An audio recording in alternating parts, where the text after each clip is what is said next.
ওরা ধরছে, এখন ওরে টাকা দিয়ে ছাড়াই নিতে হবে। তাকে ভাত খাওয়াবে আবার মারবে, তাকে খাওয়াবে আবার মারবে। তারা মানুষ না, তারা জানোয়ারের চাইতে জানোয়ার হিসেবে যদি পরিচয় দেওয়া হয় তাও জানোয়ারদের অপমান করা হবে। একটা মানুষকে আটকাইয়ে, দরজায় আটকাইয়ে রক্তাক্ত অবস্থায় ফ্লোরে করছে, তাহলে এটা কেমন? এটা বলার মতো ভাষা নাই। আমি আসলে বলতে পারতেছি না, কারণ আমি আর ও একই বেলায় ছোটবেলায় একই সাথে বড় হয়েছি। কারণ এইরকম পরিস্থিতি কেউ যেন না পড়ে। আর ওর আসলে অসহায়, এরকমের অসহায় জগতে কেউ নাই। কারণ একটা ফ্যামিলি মা থাকে, ভাই থাকে, বোন থাকে, ওর কেউই ছিল না। সেখানেও পরিচয় দেওয়ার পরেও এরকম মানুষকে পিটাইতে মাইরে ফেলায়।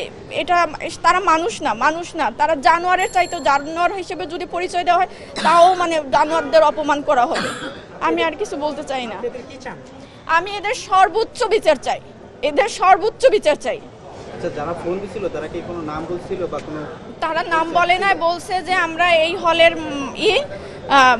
এইখানে এটা হলো ফজলুল হক হল। হ্যাঁ, টাকা ওরা ধরছে, এখন ওরে টাকা দিয়ে ছাড়াই নিতে হবে।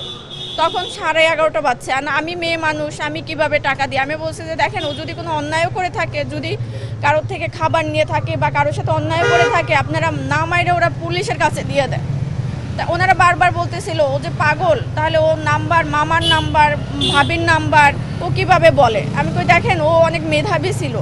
ওর এই রকমের ফ্যামিলিতে এরকম বিধ্বস্ত হয়ে গেছে। ওর বাবা রোড অ্যাক্সিডেন্টে মারা গেছে। তার 4 বছর পরে আমার ফুপু ওর মা, সে ক্যান্সারে মারা গেছে। গত বছর ওর ভাই ছিল, ওর ভাইও লিভার ক্যান্সারে মারা গেছে 15 রোজায়। ও শুধুমাত্র ওই একটা ফ্যামিলির একটা লোক ছিল। ওর বাবা মারা যাওয়ার পরে ওর মা মারা যাওয়ার পরে ও এরকম মানসিক সমস্যায় ভুগতেছিল। ওর ভাইও অনেকবার ট্রিটমেন্ট করছে। ওর ভাই মারা যাওয়ার পরে একদম উন্মত হয়ে গেছিল।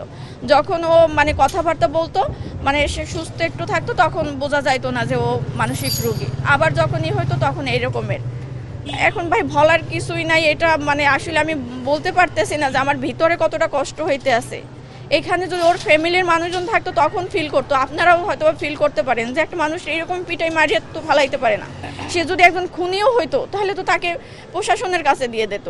একটা মানসিক রোগীকে এইরকমের পিটাই মারিয়ে ফেলাবে, তাকে ভাত খাওয়াবে আবার মারবে, তাকে খাওয়াবে আবার মারবে, আবার পাশের মানুষজন এটাকে একটা জীবনকে এরকমের শেষ করবে কিভাবে? এরা কি কি বলবো বলেন?